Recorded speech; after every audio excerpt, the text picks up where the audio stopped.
Not everyone in this worship service will believe they need to change. Some believe they're perfect and cooked, and maybe, anyway, there isn't time left or time required to make change in their lives. I call that hubris. That's the stuff that leads to deathbed conversions, those last moments where we try to turn regret into reconciliation. That's the stuff of walking around thinking you got it all figured out, and then when things go badly, acting surprised and affronted. People who think they can't change or shouldn't change are like brittle sheets of ice, cold and shiny, but easily breakable. If that's you, I have a sermon for you. If that's not you, I have a sermon for you.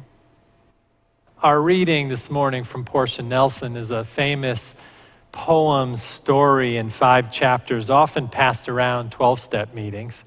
I admit it's a little obvious and maybe overused, but I think it's worth exploring this morning. Portia Nelson herself, the author of the poem, probably thought she had it made at points in her life. She was the secretary of a movie director. She could sing, and she had moments where she met people like Jane Russell, the famous actress who encouraged her to start a singing career. She did, and she started singing in cabarets in LA and in New York and started acting in movies. You would know her as Sister Bertha in The Sound of Music, that cantankerous character. She went on to write famous songs and sing with people like Carol Channing and Pearl Bailey and Harry Belafonte and Johnny Mathis and other budding stars of her time. Then at 2 points in her life, she got cancer. She conquered breast cancer after a mastectomy in 1973, and then she wrote this poem. There's a hole in my sidewalk. I fall in. I walk around it. I go another way. It's been turned into a musical and has sustained itself as an uncredited self-help text for almost 50 years. It was voted on by our congregation for this summer Sunday. And when we talked about it this week, there were many responses about it. From thinking it's our job to know how to climb out of holes in our lives, to thinking it's our job to fix those holes, to understanding them as temptations, and the whole story as a story of perseverance and resilience. I suspect the latter has something to do with why she wrote the poem. Cancer has a way of reorienting your life. Nelson died in 2001 of a recurrence of her cancer. I kept asking myself while I pondered this story poem, why did she write this after her first cancer? I can only imagine she woke up to the scary fact that she wasn't going to live a charmed and glamorous life forever.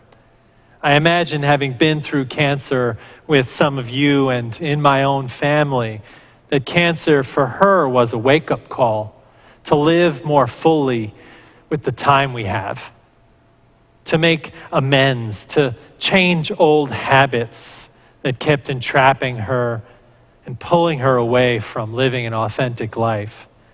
I imagine the notion of her own mortality, not just the notion, but the encounter of it, demanded new answers to old habits. In the popular book on living and dying, the Tibetan book of Living and Dying by Sogyal Rinpoche, he quotes this poem story, and he writes this.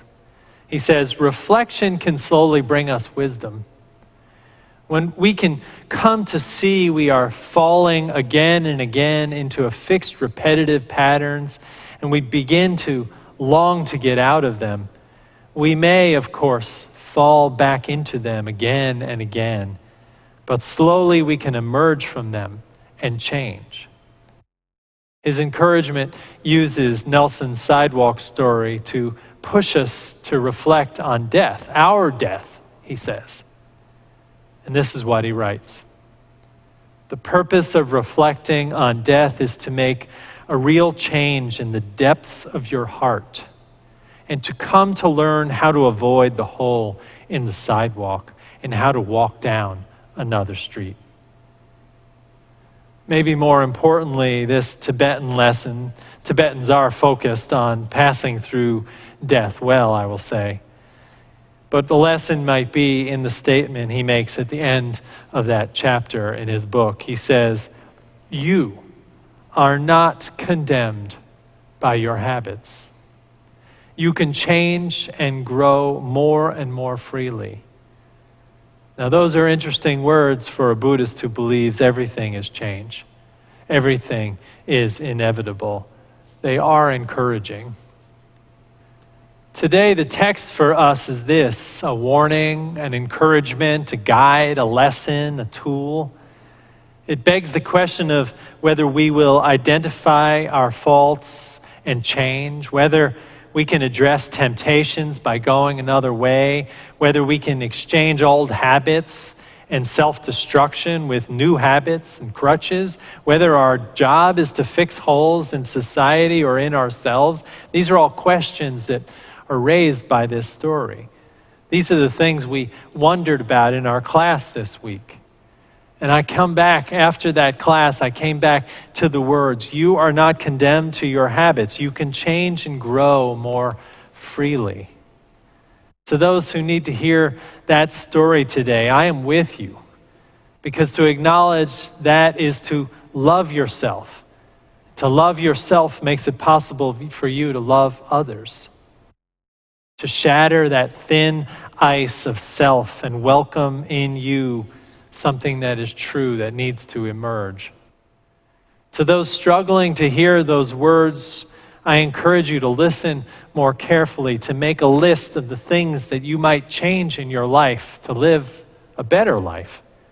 That list can include big things like stopping drinking or getting help with depression, and small things like saying hello more to strangers or not cursing under your breath every time you have to rearrange the dishwasher.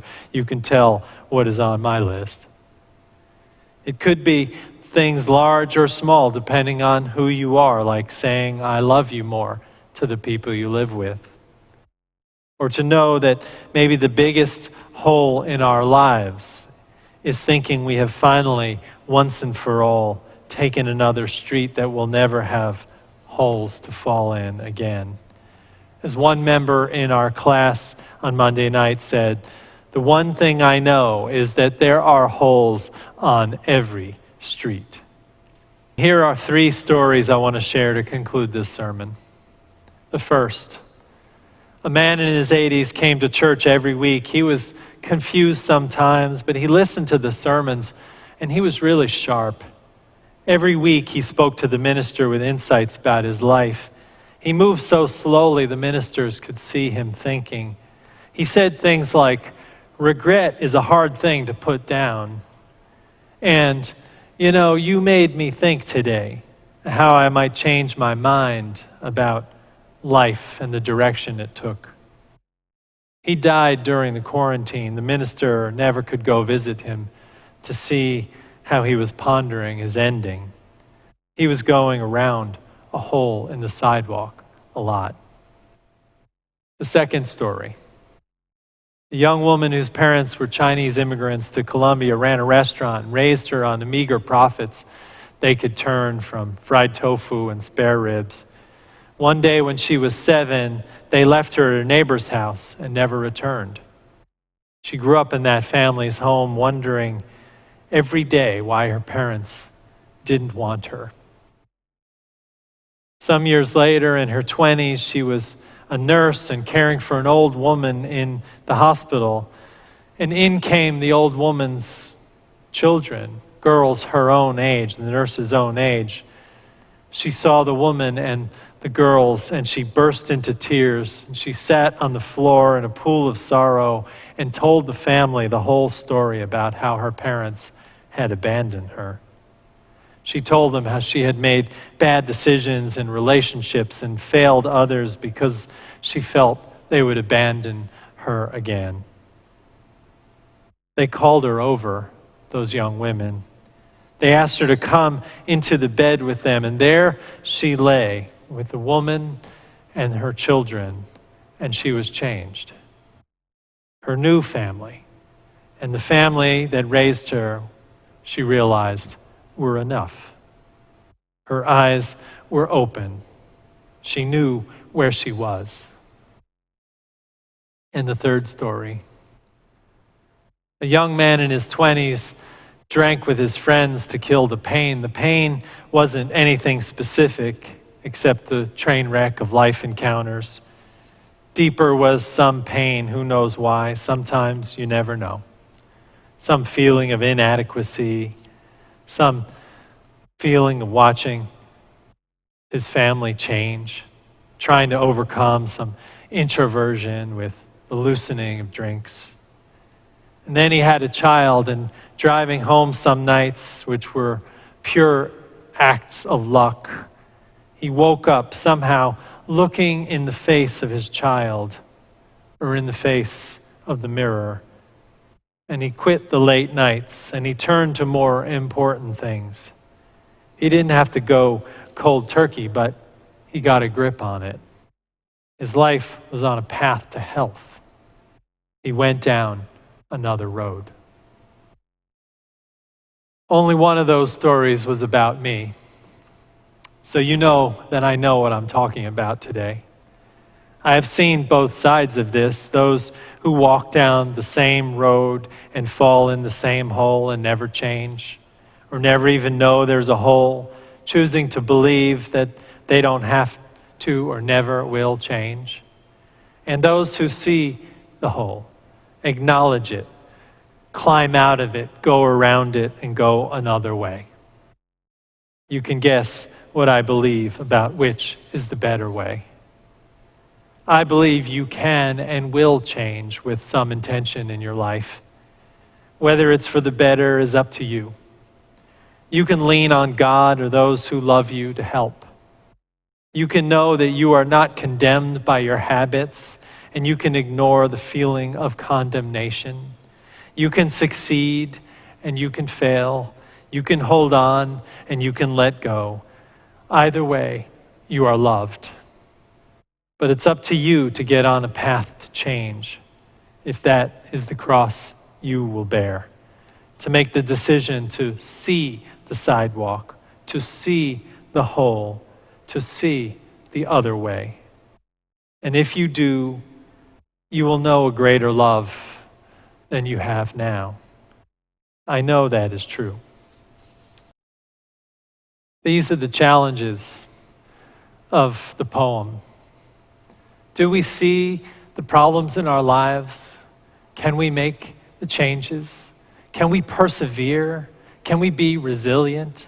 In our class this past week, we joked that some in the class would walk down that road with a ladder. Some would walk down with a shovel every day with a little dirt to fill in the hole. Some would walk down another street and remember there are holes on those other streets.